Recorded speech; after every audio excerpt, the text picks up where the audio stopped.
Terrorism has been linked to Pakistan for decades, but in a rare moment of honesty, the country has admitted its role. Pakistan shot itself in the foot when Defence Minister Khwaja Asif exposed it for supporting, training, and funding terrorist organizations. But that was just the beginning. Now, Bilawal Bhutto has also acknowledged Pakistan's past ties to extremist groups, confirming what many have long believed, that Pakistan has been a terror haven.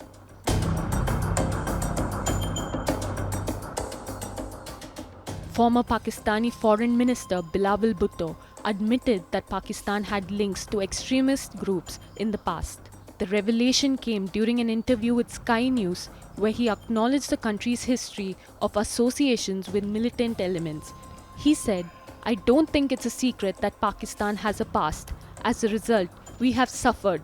Pakistan has suffered. We have gone through wave after wave of extremism." Bilawal Bhutto also emphasized that while Pakistan's history with extremism is undeniable, it is a chapter that the country has moved beyond. His remarks came shortly after Defence Minister Khwaja Asif admitted to the country's past involvement in funding terrorism. But you do admit, sir, that Pakistan has had a long history of backing and supporting and training and funding these terrorist organizations. Well, we have been doing this dirty work for the United States for about 3 decades, and West, including Britain.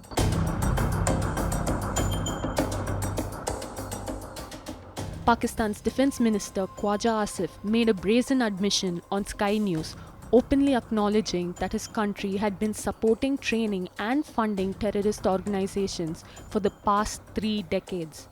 This stunning admission finally validated India's long-held stance on the global stage.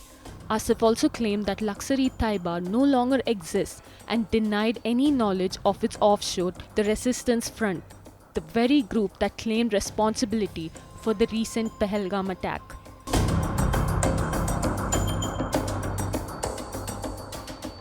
Pakistan is associated with several notorious terror groups, including Lashkar-e-Taiba, Jaish-e-Mohammed, Al-Qaeda, Tehreek-e-Taliban Pakistan. These groups are responsible for some of the deadliest attacks not only in India but around the world. However, Pakistan's terrorism has hit India the hardest. From the 2001 parliament attack carried out by Lashkar-e-Taiba and Jaish-e-Mohammed to the recent Pahalgam attack that claimed 26 lives, India has repeatedly fallen victim to terror originating from across the border.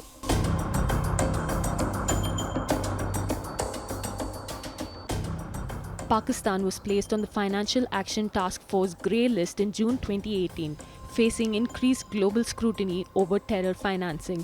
Yet during this period, Pakistan-based group Jaish-e-Mohammed carried out the deadly Pulwama suicide bombing in 2019, killing 40 CRPF personnel. Despite such incidents, Pakistan was removed from the grey list in October 2022. India has long borne the brunt of Pakistan-sponsored terrorism, and with the Pahalgam attack adding another scar to its troubled history, Pakistan's role in fostering terror stands exposed to the world.